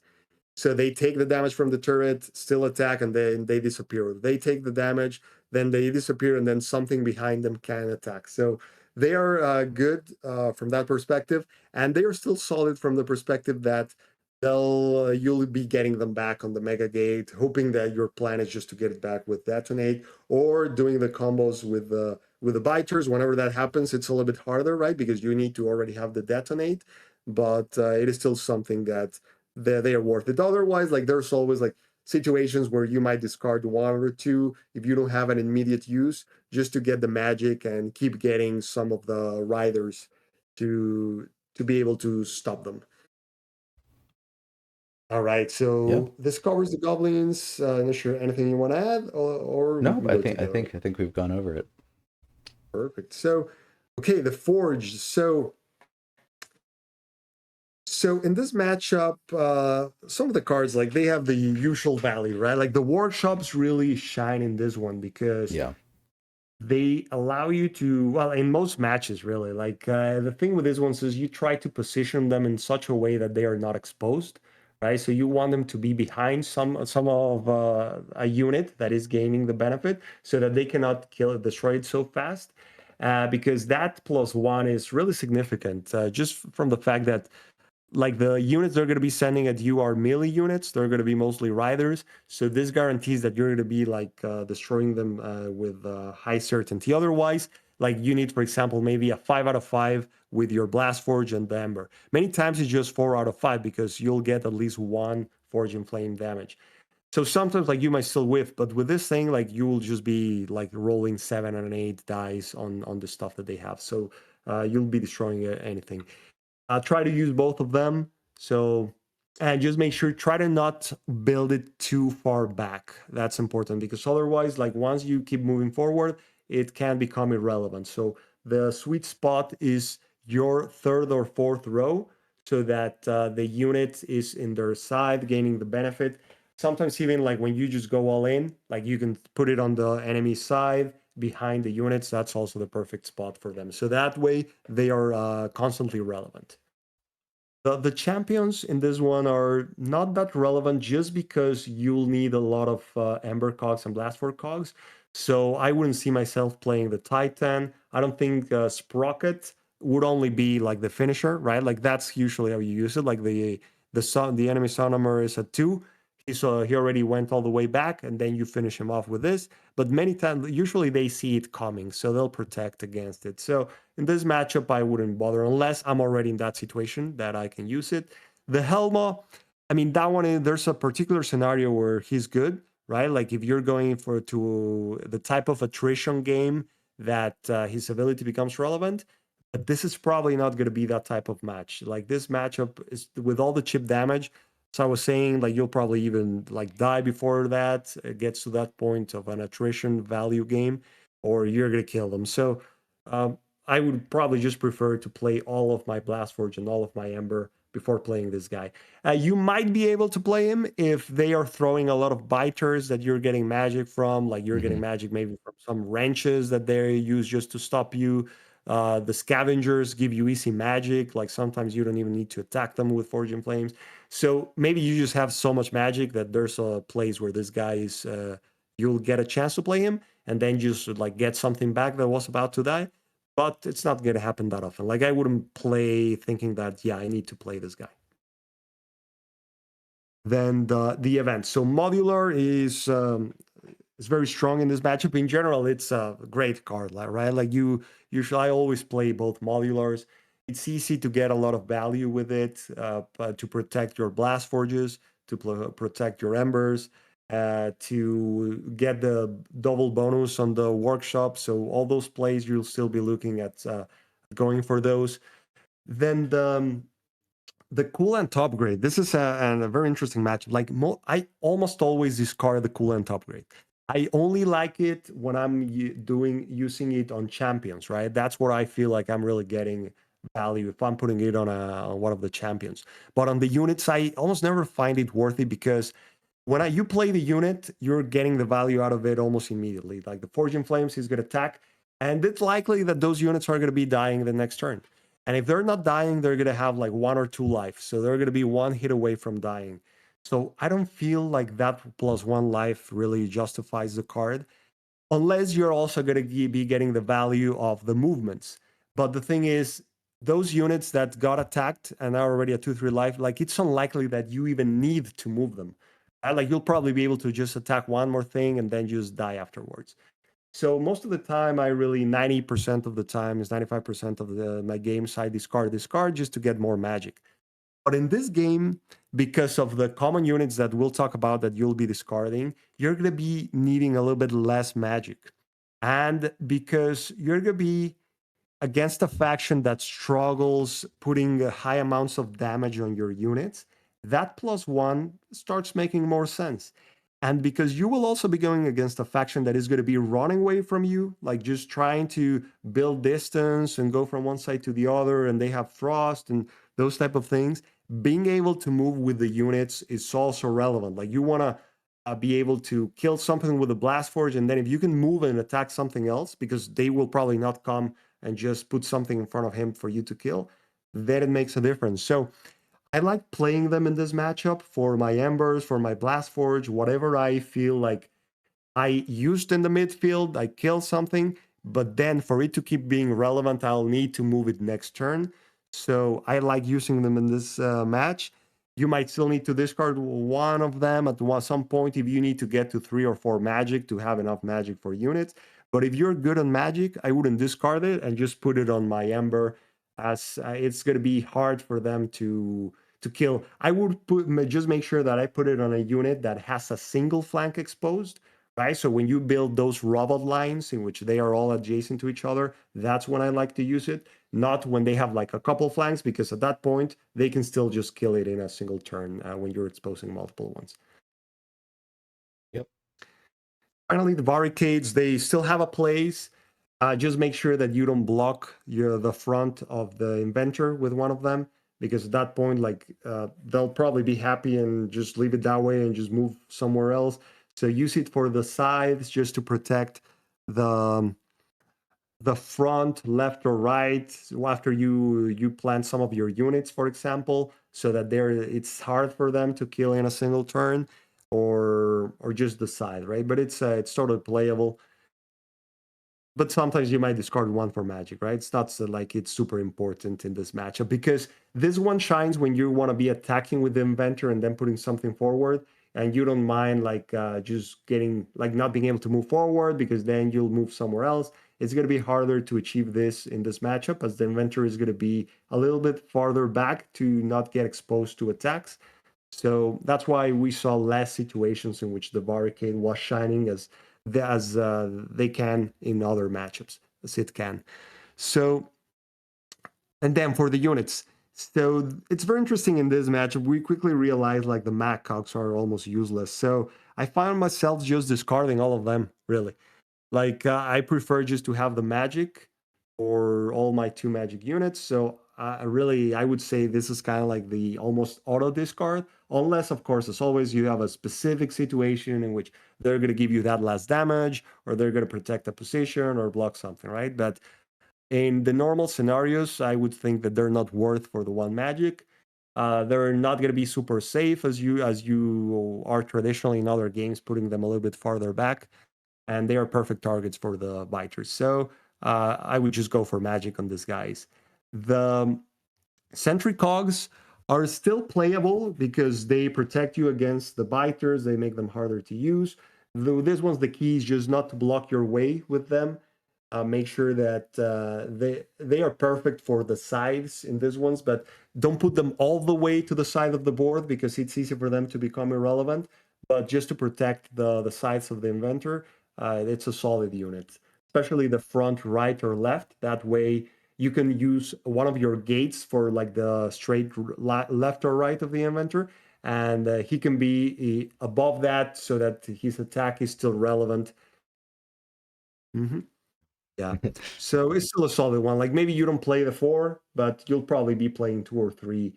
As you'll always need that cheap unit for plugging all the holes that can expose you. And finally, the 2 big ones, right? And we saw it on the game. Like they were the ones that were deciding the games. I wouldn't discard a single one of them, especially the Ember Cogs. And you'll just be getting so much value, like always getting kills with them. That's the key, really. You want to be planting them only when you're going to be attacking something, or where you want to go hard after like the big gate, right? Like it's important. Like it's can be devastating if you destroy that 10 gate. So these guys you saw in one of those games, right? Like with the diagonal attacks, it's not hard to be throwing like 7 dice on the mega gate plus the forging flame damage. So that's why it makes that early damage on the big gate relevant. Like if you ever have to just attack something like the big gate, it's okay. Like if you hit for 2 at first, now at 8, like that gate is really close to getting destroyed in a single turn with 3 attacks. Once that gate is at 6, they cannot even bring it forward and at risk of being attacked on 2 sides. And we've seen that even when exposing a single side, you always have to keep modular upgrade in mind, because it still allows them to get 6 damage on it, 6 melee plus the forging flames. So if your gate is at 5 or 6, it's likely that it's going to get blown up. So just keep that in mind, and try to get the most value out of the Ember and the Blast Forge. Plan them only when they're going to be attacking, not behind. Always kind of like in that whatever forward position from the inventor. Those are the ones you want, because they'll allow you to then just move them so that the inventor keeps attacking. It doesn't matter if you just move them and then they die. or just get one more attack. As long as you're killing stuff, you'll have the magic to keep building more of these ones. Yeah, makes sense. Yeah. Any closing thoughts on the Forge? Yeah, no, I think for this matchup, like more than most, you're advancing carefully. So you got to advance, but you're a bit more careful. And Sand Goblins, more than most matchups, you're being aggressive. You're getting chip damage whenever you can, and putting units in their face so they can't just waltz on over to your side. Yeah. And I think this one is going to be close to 50-50. It's I mean, both have a good chance. Like the Sand Goblins, as you were saying, sometimes they feel really strong, but they need very specific cards for that. Otherwise, it's easy for the Forge to just overwhelm them. I would guess probably the Forge, they're newer. They are hard to play against, and they are hard to play as. So it's going to be a bit unpredictable to know how that's going to play out. So yeah, well, I mean, if I my prediction would be 50-50 for this one. Yep. I just tried to pull up Massimo's quick guide or Massimo's tool here. Matchup predictions got a server error. So okay, well, so we can't use the official Summoner Warzone tool to predict the matchup. But yeah, 50-50 sounds about right. I think this one really varies based on like how much you've played it. Like we just saw how different it became. Like the more we were experienced on each side. But honestly, I feel like both sides lack kind of equally from inexperience. Like if Sand Goblins aren't prepared, they're just gonna get pummeled by the Forge coming in their side, and if the Forge aren't prepared, they're just gonna get eaten alive by biters. So Mhm. but both sides will suffer by not really knowing the matchup. I think my take would be if Sand Goblins get good draws, like if you get the gate upgrades early, I think it's like a 5-7% swing in their favor. Like if Sand Goblins get the upgrades early, I think it's like a 55, maybe even higher for them. It really feels kind of when the Sand Goblins have the right tools, it feels pretty tough to advance as the Forge. But it's really not guaranteed that you're getting that thruster anytime soon as the Sand Goblins. Yeah, exactly. And looking at our prediction from the last one, I mean, we were not well. We were it's 56% to the Savannah. We were saying, I think I said like between 60 and 65. So I'm surprised like that the Vargath were actually able to like fight it out and be close. Yeah, yeah. I'm surprised too. I wouldn't expect any. I'd expect too with like lower divisions, that the Vargath would just get pummeled even more. Vargath really need to Yeah, be on their game to do this one. yeah, yeah, exactly. Actually, if you see the lower divisions, like yeah, those numbers look like what we were Oh, I thinking. see. Yeah, But the numbers, if you go down, like the one with the Division One, which is still missing two games, but I think probably that's what brings it. yeah, Well, also actually Division Three, even like the Vargat one more. So yeah, it did seem that yeah the elves had the edge for sure, but I thought it was even going to be even worse in the numbers at the end. yeah, yeah. I'm not sure what created that. Yeah, this matchup felt awful for the Vargath. I was not a fan. Oh, Um, look at that win rate of going first or second. There's a massive difference. I guess it's always like that with the elves, but it's interesting to oh see. wow. Like when they go first, 65% win rate. That really tracks. Yeah, like this Vargath going first here feels like it does help a lot. Oh, Yeah, it's the lioness thing. Like hopefully that starting set of changes at some point. Like that just shows you like it just makes too big of a difference. Like yeah. I No, mean, this well, is I don't know. Like what if it would just make it higher, constantly higher, if it was in the back safe. But yeah. It's at least just too swingy of a starting yeah, setup. It'd be better to just keep it consistent in the back. yeah, Uh, that's but But yeah, so that's we've gotten through two of the matchups. Hopefully, then these next three aren't nowhere near as complicated as that one. You got Polar Dwarves Yeah, and Phoenix Elves, yeah, Avians and Breakers, and Obsidian Dwarves and Council. Those all seem like a lot of fun. exactly, and they seem more familiar for sure. At least the Polar Dwarfs, Phoenix Elves, all those are the factions we played so much that should Yeah, be more straightforward for sure. yeah, yeah. Well, good stuff. Well, I look forward to seeing you next week and playing that one. Also looking forward to Yeah, playing some Storm Goblins and Fate on yeah, this week. I'm excited for that. exactly. Yeah, finally, like it feels like it took forever for them to arrive, but we'll finally get to play them. Woohoo! Yeah. All right. Any last All right. thoughts? Yeah, thank you very much, man, and thank you everyone. All right. I'll catch you later. Bye. See you, man. Bye.